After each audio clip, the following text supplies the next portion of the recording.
Boosh! Welcome back to DTT Season 6, Week 4 recap, baby. And before we jump into the week, I just got to give a highlight slash anti-highlight. I don't know what to call it. This is my boy Zachary, because I have not been featuring him, and he's been having a pretty good season thus far. You'll see him later this week, but the Ursa Ring, using almost all of its rest PP. I don't want to show the actual game because it was just sitting in front of a Rotom, but this Ursa Ring just could not be killed, and then Zachary ends up taking out Naito with a Scream Tail Sweep at the end. But anyway, that's last week. We don't care about last week, baby. We care about this week. And this week there is a battle for first place between TL and FMP, both currently undefeated, and then a couple of other teams, LTG, CGO, and Emo, fighting for playoff contention. And very sorry, PIP. Very, very sorry about your season going on so far. Anyway, let's just jump into some of these highlights. Lots of pictures this time, a couple of games that we're going to be pulling up. First things first, CGO Poppy was able to weather the storm against Cam's HO.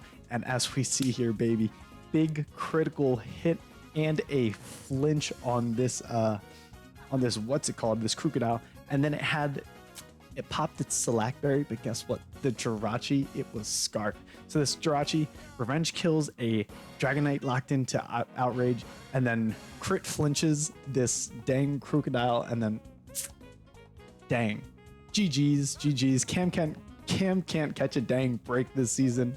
And it's Monday right now. Okay, it's Monday, 1 p.m.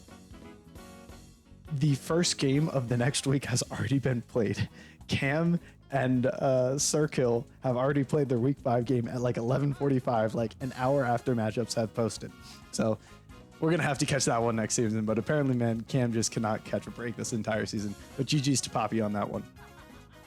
Next, we have this is a 2-part highlight. Okay, A Healy, right, does not play the old gens, except for the fact that every time he plays DTT, he always gets slotted in the old gens, and he always wins. My man is the freaking chosen one. Turn 1 of the game, this Conk dies, and this Conk was about to go pretty sicko mode into this team. It was going to be laying punches. You see that turn 1, 100%. But guess what? A Healy says, I'm gonna go freaking Super Saiyan. He rips off, his hair turns into like spikes 50 feet tall. He gets an agility off on this Zapdos, and then this Zapdos kills an Azelf in a single hit with the Thunderbolt. That's Life Orb Zapdos. The Zapdos kills the Keldeo. He kills the Azelf. He takes 88% off of the Donphan, and that allows the dang Weavile to come in here, clean up, and sweep. Congratulations to A Healy, the chosen one. He retaliates after that Conk dies turn 1. GG's. Next, we have, oh my god, this was like, it was like a soul read in the freaking builder, okay? Icy Wind Torn. And like, I gotta give it to both of these players, man. Zank brought this incredibly smart set. He was bringing Dragon Dance plus Flame Charge Zard X, okay? Which is smart because he's like, the only fire move I really need is into Scizor, and getting that +2 will be really useful in order to not get caught, right? And Rilix had already shown that he was Taunt Tornadus. He showed Taunt Tornadus against an Empoleon trying to set up rocks, I believe. So then Zank is like, I'm freaking big brain, okay? I'm gonna Flame Charge first so that I'm faster than this Torn. And if he tries to taunt me so I can't Dragon Dance, I'm still going to be faster, and I'm still going to start laying the damn hurt on this team, right? Like, Zank is down 3-6 right now, but like that Zard could definitely, like if it gets a Dragon Dance or 2, sweep the rest of the dang team, okay? So Rilix is in a dangerous position despite being up so many months. He Icy Winds on a Flame Charge, so the Zard is at still 0 speed, and then he Icy Winds on the Dragon Dance. And then Zank Flame Charges again to kill the Tornadus, but not before another Icy Wind, man. So he comes out with a Zard that is not enough speed, and then he's able to come out and revenge it, probably with like a Keldeo or probably Garchomp. But just like such a smart build by Zank, and like really good positioning to get into that spot, and then just literally like the one set. There's probably one set that Zank didn't want to see on this Tornadoes, and Icy Wind was it. And Icy Wind plus Taunt. Just insane, insane. Really good build by both players, but Relics just happened to have the soul read on that one. Unlucky for Zank. Ooh. Big crit by King Rock to take the game from Tago. It was the sand stall versus the sand. King Rock calls it sand offense. To me, it looks a little bit like sand semi-stall, but he wants to play the sand offense, okay? And this Reuniclus gets in a good position. Both admins, okay? The admin chat is the entire admin team's about to break up. We're about to have a new admin team next season because King Rock comes out here and crunches a +2 defense Reuniclus. Tago flips the damn table, buys a plane ticket over to King Rock's house, and then they start tussling in real life. And then King Rock literally, he crunches Tago in real life. It's the craziest thing I've ever seen, man. They were live streaming it on like Periscope or something, and King Rock literally bit Tago's arm off. It was crazy. You don't want to see it. It's too gruesome.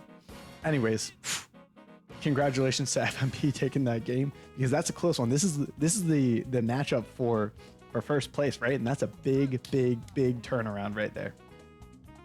Next highlight. Look at this calc, baby.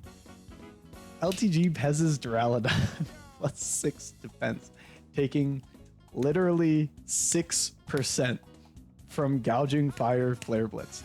Like, that is just a hilarious calc. That Duraludon goes on to sweep the rest of the team, but that was, I'm pretty sure this Duraludon got like 4 or 5 kills this game. So that is just hilarious, and we love that.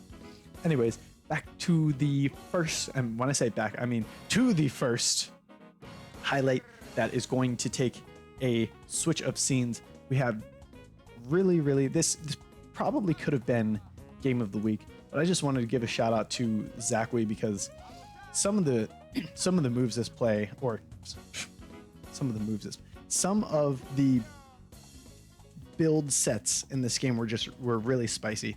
Also, I got to give a shout out to Grum for that turn 1 protect, wasting the supersonic sky strike. Very smart, because Torn doesn't have nasty plot. This is Gen 7, so wasting that supersonic sky strike, very smart. And Manaphy's in a pretty good position here. We get the Blastoise out, and we're gonna be switching over to the Tapu Bulu now, which is very spicy first set. Okay, we get the Nature's Madness coming out here on the Scizor switch in. Scizor's at 50. Grum decides, I'm not gonna check. I'm not gonna calc it. I'm not gonna scout it. HP Fire. Goodbye, Scizor. Not only is it's Nature's Madness, HP Fire, bulk up Hornleech, and that, like, in Gen 7 when you got the 50% boost from the terrains, man, that's doing 67 from a Hornleech is like 70 base power into Latios. Resisted hit, lots and lots of damage. So really solid right there. That's some of the cool stuff. I want to go hyper faster real quick. We'll see a little bit here. So this Blastoise has the Rocky Helmet item, which is going to come in really clutch later in this game as well. Taunt on that Torn. Seeing taunt on a lot of Torns this week, coming in pretty clutch. Skip a couple turns here. The Gallade obviously in a very good position. The close combat's killing, but here is where it comes in clutch. Okay, Power Up Punch Lopunny. That could have been so dangerous. Look at the rest of Zachary's team right here. The Gallade, the Torn, which we know is not Scarf because it is the Z move, and then Heatran, and then this Blastoise.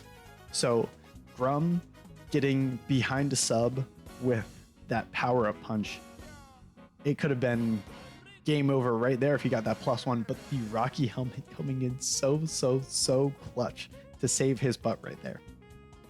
I'm thinking back, like, if rather than, if on this play, yeah, if Grum had been able to predict that the Gallade was going to switch out and had Power Punched right here rather than subbing first, then he should be able to take 2 Rocky Helmets, and then the Lopunny might be able to sweep from there. So if he gets the Power Punch and then plus like return damage, and then he might just be able to sweep from there. So just very clutch build by Zachary, and a couple of cool plays there.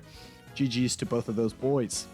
And now everybody pause. Everybody pause. We are in the middle of the... Oh, sorry. I forgot to change the thing view. Okay, everybody pause now. Everybody pause now. Now you're paused. In the middle of the highlights, we're having a dang quiz, okay? Get out your paper, get out your pencils. This is a Scantron. You got a single question quiz, but we're putting it through the damn Scantron machine, okay? Mechanics question, because this never happens because heal block would... Almost nobody ever used heal block in past generations, right? But now they have Psychic Noise, which automatically sets up a heal block.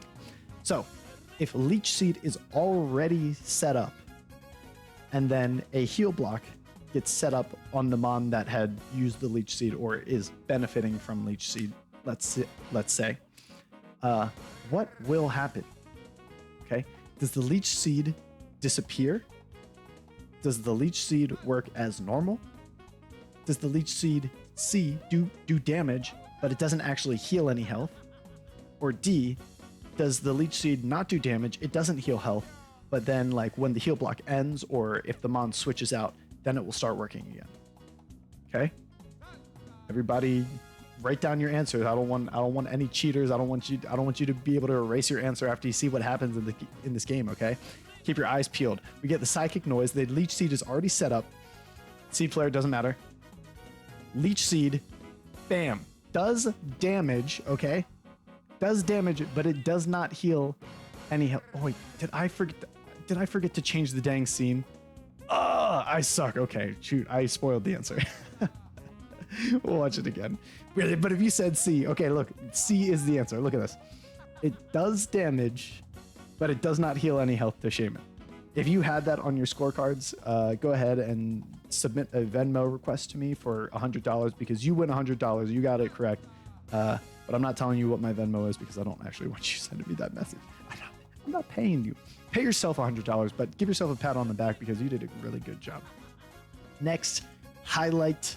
Here we go. TL Naito puts an end to FMP Scamp's perfect season. Scamp was 3-0 going into the week, and he was having a hot season. He brought a very cool set here.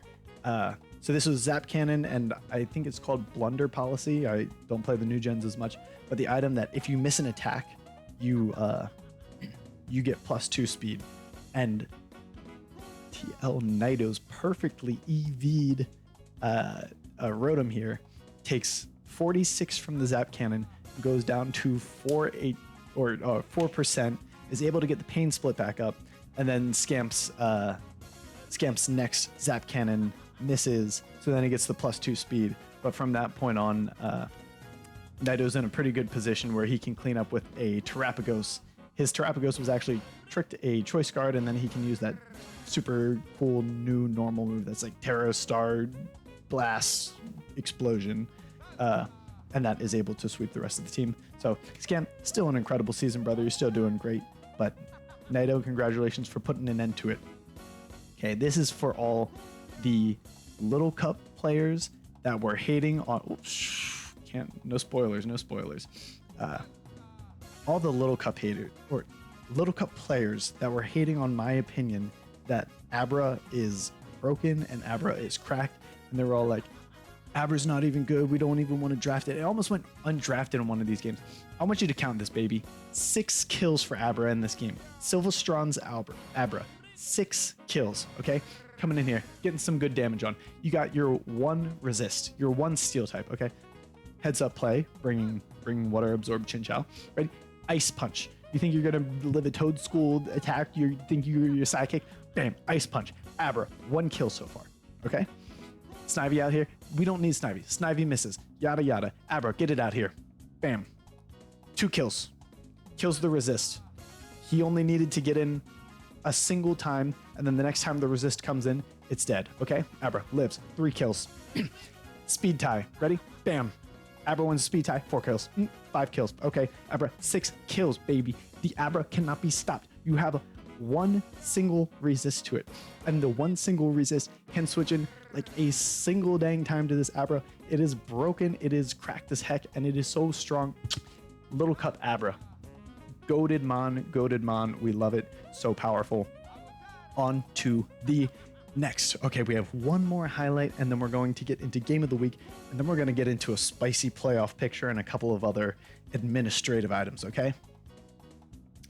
TL Daddy almost has the counter sweep against Cyberass, getting this Weavile into a good position, getting the +2, and Cyberass perfectly EV'd Tapu Fini, comes in, takes rocks, 79% against that +2 Weavile's Poison Jab, baby.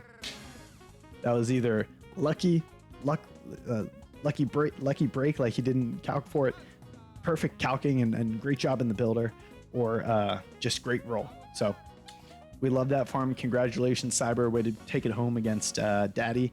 Both incredible players. Now, game of the week, and also a mid-season award for Johnny, FMP Johnny versus TL Divinity. FMP Johnny gets the award for least likely to ever post a single one of his own replays, because I don't think he's gotten a single one all season. But congratulations for getting game of the week, Johnny, because here we go. This is an Ubers game. We are playing this on fast speed.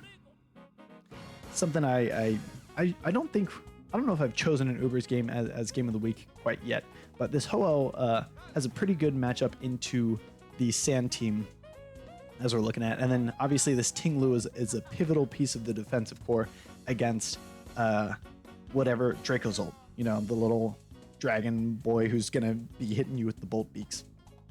So Dracozolt, despite not being a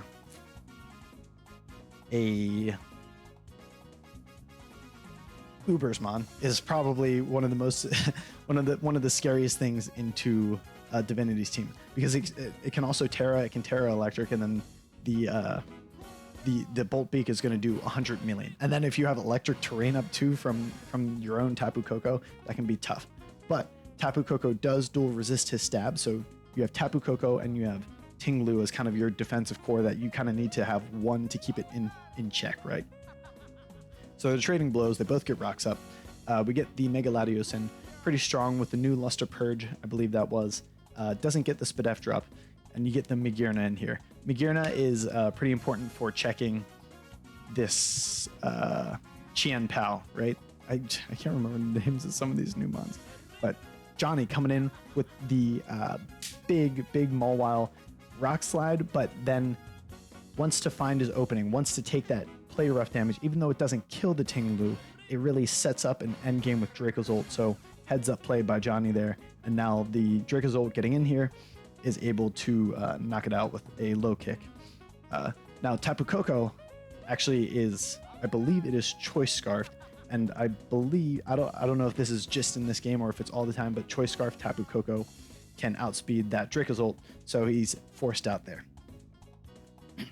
Now we have the Latios getting back in, just is not quite, well, is able to kill this Giratina, but getting the Sand up is useful to get the Dracozolt back in. Dragon Claw, obviously stab, and the most important part of this end game for Johnny, which is the Meganiums there, is to keep the Sand up and get his Dracozolt into a position where it can kill some of these mons. But he needs to make sure that the Tapu Koko doesn't revenge kill his Dracozolt, so that he can win an end game with this Arceus. And then Arceus, obviously, with the Sand up, okay?